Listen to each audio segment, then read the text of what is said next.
Welcome and welcome back, both listeners and now viewers, to our YouTube station. My name is Timothy M. Sweet. I'm a family law attorney in the state of Rhode Island, and this podcast is called What Just Happened? Surviving the Family Court. We are trying to, one episode at a time, hopefully one listener at a time, get our listeners and viewers a bridge over the toxic swamp that can be the family court and get you to the other side intact, safe, and ready to move on with your life. And we do this by trying to break down some very complex, very difficult situations and topics and expose them to the light of day and make them more palatable and more understandable to you, so you know what you're in for, or what your loved ones are in for, or what your neighbor or friend or coworker is in for when he or she goes to the family court. I have an amazing team working on this with me behind the scenes. In charge, and the puppeteer is Patricia Raskin of Raskin Resources Productions.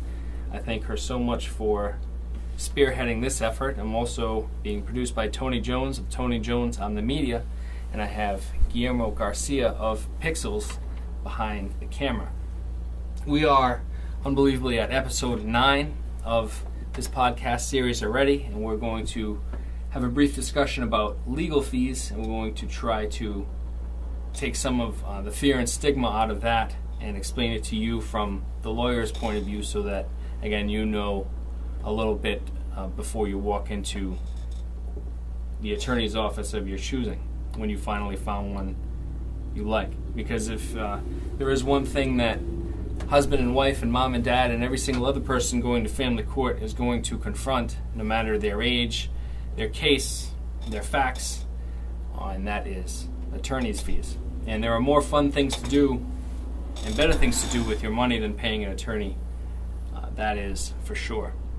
So, episode 9, Legal Fees Explained. First, I want to have a very brief discussion on the fact that you should, as the consumer, you should shop around. And I'm sure it's probably true elsewhere in the country, but especially here in Rhode Island, you simply cannot stretch too far or throw a rock and not hit a half dozen attorneys.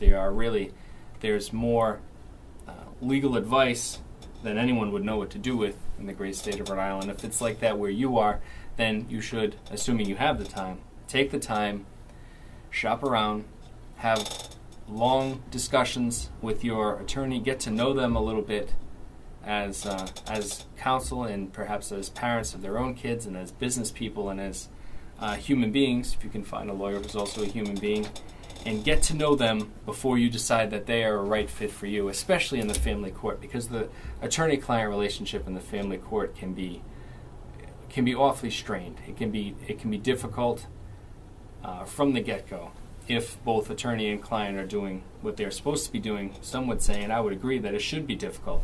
There are very many very difficult discussions that the attorney and the client will have pretty much right off the bat, and probably throughout the travel of the case. So first and foremost, shop around, find an attorney who's the right personality fit for your case and for you.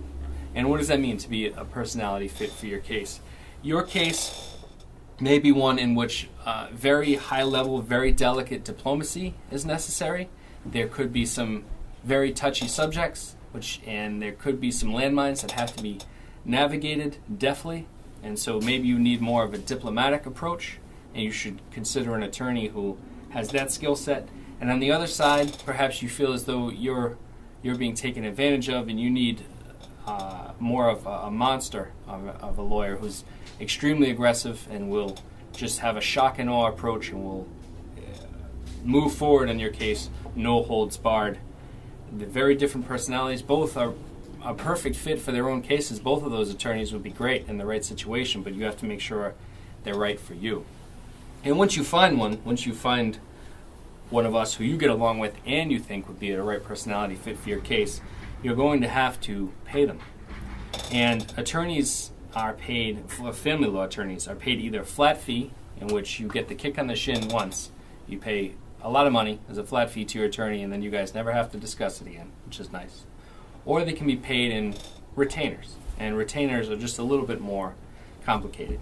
So when you hire an attorney, on a retainer fee. You should consider that retainer fee to be like a savings account. Imagine you set up a savings account, but your lawyer can dig his or her hands in there and do whatever they want. Well, there's some hyperbole there, but your lawyer will have access to that savings account because a retainer account is actually kept in a separate bank account. That is your money. That is not your attorney's money. But as your attorney and their office works on your case, little by little, that retainer account will actually move from the retainer account or the savings account into the lawyer's own bank account. That's how the lawyer pays their employees and pays the rent and insurance and so on and so forth. Now, if you hire an attorney on January 1st and your case ends on April 1st, whatever is left in the retainer account, whether it's $1 or $100,000, that is your money. Whatever's left is yours.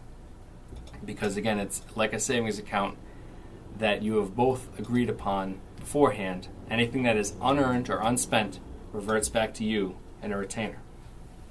You should also know in the family court, we are ethically forbidden from taking on contingency fees. So what is a contingency fee? You see these often in personal injury cases where maybe somebody was crossing the street and a car ran over their foot and they broke a toe and they're owed some amount of money at the end of several months or several years of work. And after they get that sum of money, let's say X, then their attorney might get 25 or 30% of X. That's a contingency fee. You are not allowed in the state of Rhode Island to take a divorce case on a contingency fee. We can't say, well, if I divorce you, then I'll get this much or that much. They don't like, the powers that be do not like that as a public policy.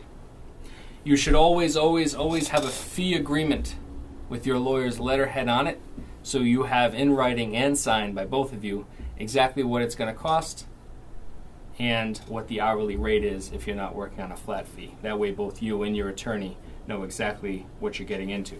So before you do anything else, this is going to be one of the larger decisions that you make, maybe third behind a car and a home. So you're going to want to take your time, you're going to want to shop around, meet with a lot of people, talk with a lot of people, if you have the time to do so, of course. Have some very difficult, very frank discussions, because again, it's all confidential. Shop around for the attorney who is a good fit for you and for your case, and these two are not always the same thing.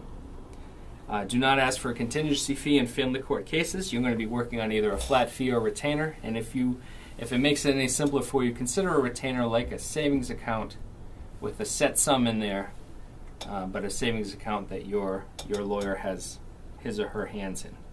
And hopefully that helps explain legal fees just a little bit, as one of the many headaches that we sometimes have as adults just coursing our way through life.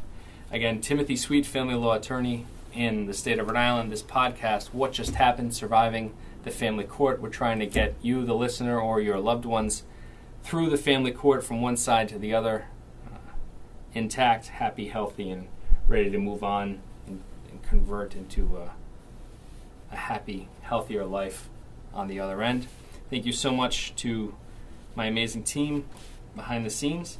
And I think with our next set of episodes 10, 11, and 12, we're finally going to have a very candid discussion about child custody, about what judges are bound by in deciding who the child or children will live with, mom, dad, whether a grandparent can be involved, so on and so forth. We're going to break into the case law, the binding Supreme Court case law on child custody adjudications, and I think if I'm reading the tea leaves right, that'll probably be a 3-episode discussion.